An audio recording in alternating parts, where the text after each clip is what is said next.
Good day guys, ito at meron tayong ginagawang impact drill. Yan, ito ay hindi gumagana. Yan, tingnan natin kung bakit. Tester lang natin kung nasaan yung diferensya niya. Gamit ang stethoscope. Stethoscope kahit natin guys. Para tayong doktor.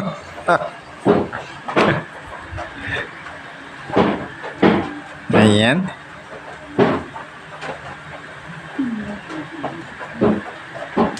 At baka may nag-loose lang dito kasi ito ay mga ganito ay nagbabibrate lagi. Yan, kailangan nating pulutin yung nalaglag. Nalaglag yung ating tester. Yan. Dalawang tester ang ngayon natin dito. Isang diipit at isang disusok.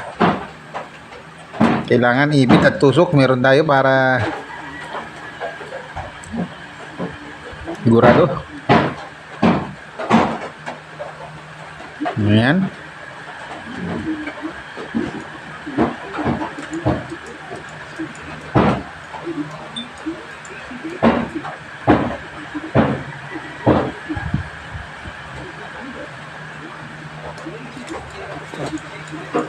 Ayan lang.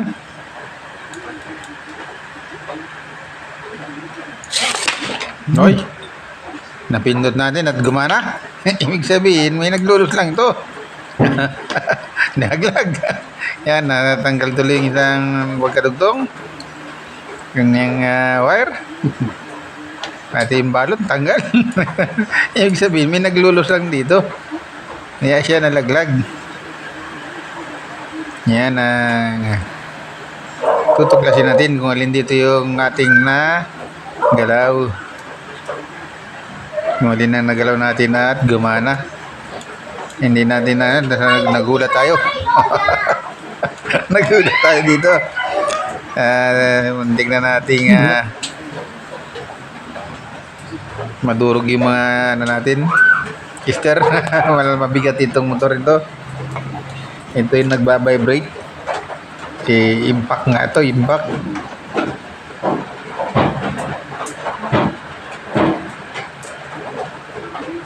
Malakas ang vibrate ng ano nito, pinaka dulo.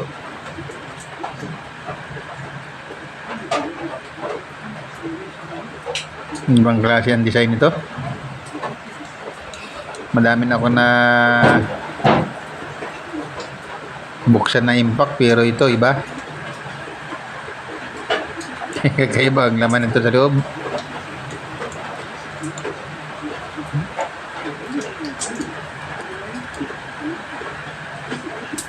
Yan, nagwala sa kamay natin.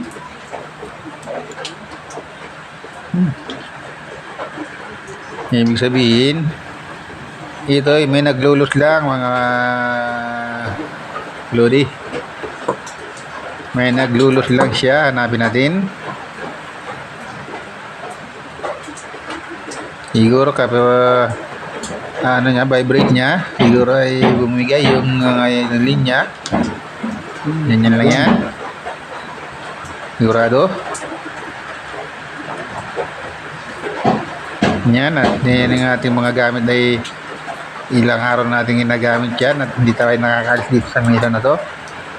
Yung iba hindi natin na video. Hindi na natin na iligpit sa sobrang pagod.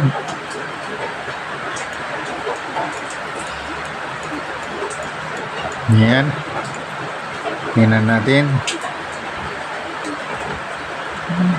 kung nasaan yun. Malalaman natin yan kung nasaan yung nagluluko na yun. Kasi ito yung mga parang nakasakit lang ito dito sa selector nya, selector switch, yung kung forward or reverse, nakasakit lang yan eh. Kaya kailangan nating malaman kung nasaan yung naglulus.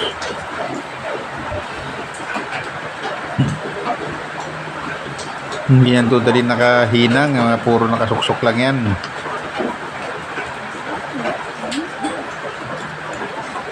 karamihan na naglulos na ganyan yung mga suksukan ng wire. Nadami na akong nalaman na gawa na gano'n ang diferensya dahil sa kapabibrate. Yun ang nagiging sakit nila. Doon naglulos sa suksukan. Yan. Kailangan maano natin yan. Yan.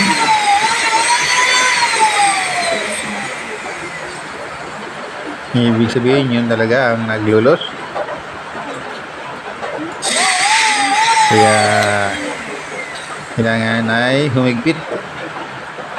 Sinusuksok yan. Sinusuksok yan tapos hihigpitan mo yung screw. Buti nga di screw to. Yung iba walang screw, talagang ipit type lang. Yan, ito ay di tornilyo. Pag sinuksok mo, tutornilyo mo naman. Kaya madali natin itong masusolve. Yan.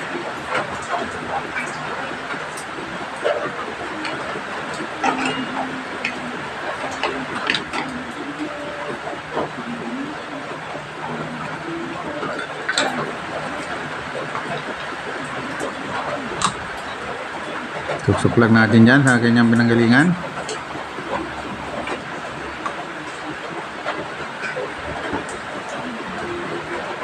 Hindi natin titigilan yan hanggang hindi natin naayos. Gagawang na yan. Ginugulat pa tayo.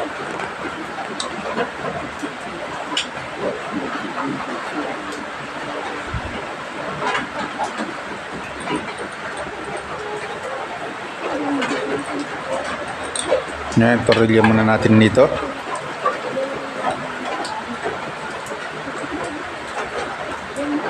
Ito sa may lugar na nagbabibrate ito. Para ibigay ang impact. impact ito na. Ngayon. Ang nakaraan, ang ginawa natin naman ay battery. Ito naman ay iba. Sa loob naman ang diferensya nito.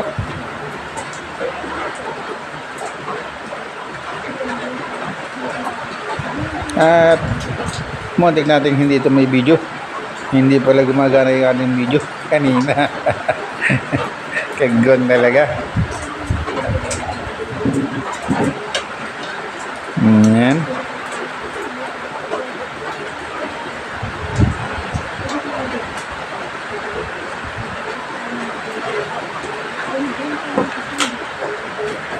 Okay. Yan, tape lang natin yung mga naka-open at nabunot natin kanina yung pag ikot bigla.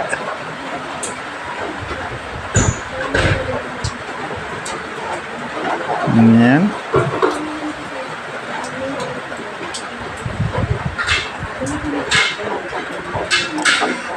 Yan. Yan, nasabi ko sa inyo na higpitan yan. Yan, pwede natin higpitan yan. Isuksok tapos higpitan ng screw. Yan, sinasabi ko. Pag sinuksok dyan ay higpitan ng screw. Yan lang ang problema nyan. Pwede na natin siyang ibalik.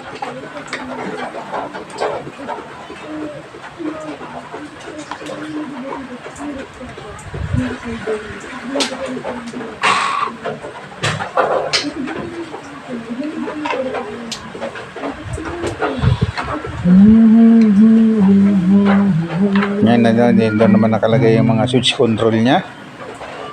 Kung lalakas o hihina. Ayan, para may control yung lakas, yung bilis.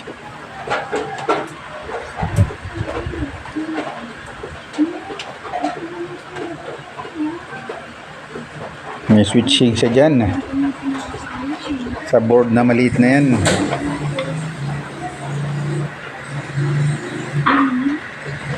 Yan, ikamada lang natin dito yung wire nya. Baka ikamada pa ng iba yan. Kailangan lang ay maayos ang pagkakabalik para iwas grounded tayo.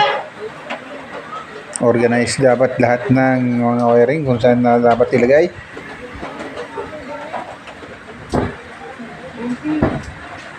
Ganyan. Kailangan lang mabilis yung inyong mata. Dahil ako hindi na ako nagpo-focus niyan. Kasi pagka may focus. Focus eh. Ayan. Joke lang yan.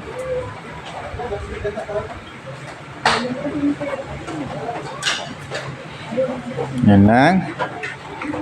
Parang nilamas-lamas lang.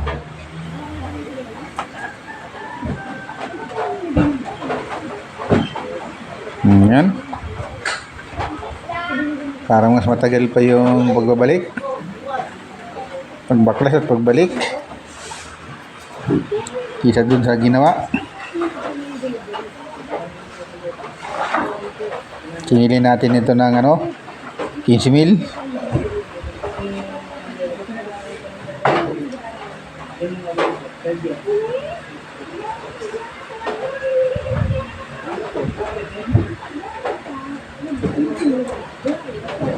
Yan. Kinakamada na natin yung wire.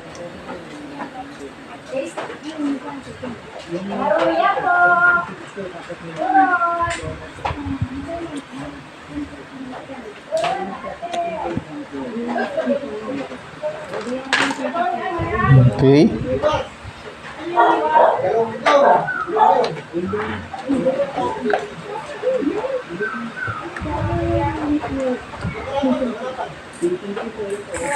Ito ang mga uso ngayon. Mga impact na charger ni battery. Cordless kuno.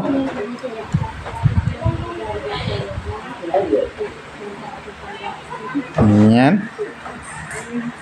Itornilyo na natin. At baka itornilyo pa ni pulasa ito. Ganyan ang gusto natin. At nangangawit na yung ating paa.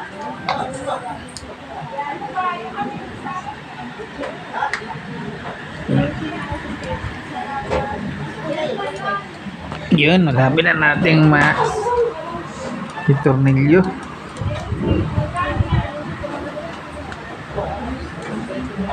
At nang matesting natin ito, yung kagwang na to,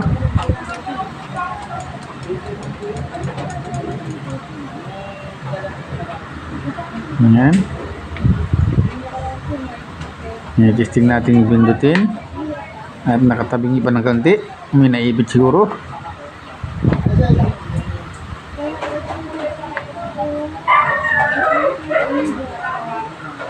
Yan.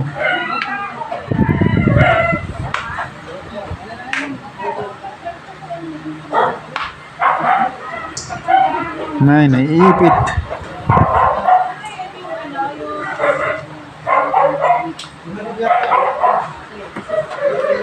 Yan.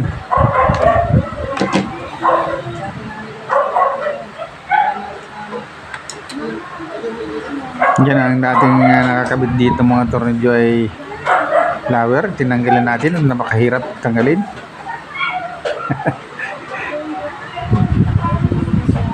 Hinenta na natin ng Phillips screw na totoo to. Parang ayaw pabuksan pag ganito ang mga tornilyo.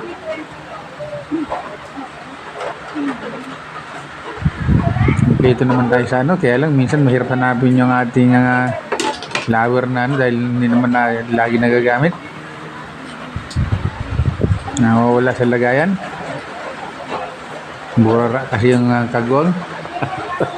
Burara kagwang. Ayan. Natutornilyo na natin yan. Ayan.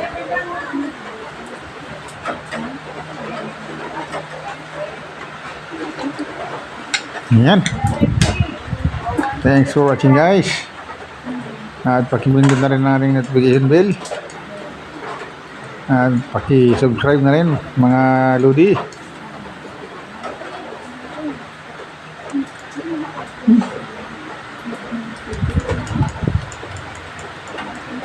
Yan. Mukhang nalubat. Mukhang lubat to.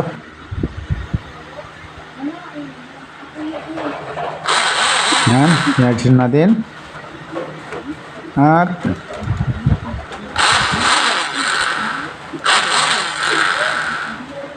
nagpapagsyon na siya. Yan. May forward reverse. Ayos na yan. Pwede na yung ibili ng RH.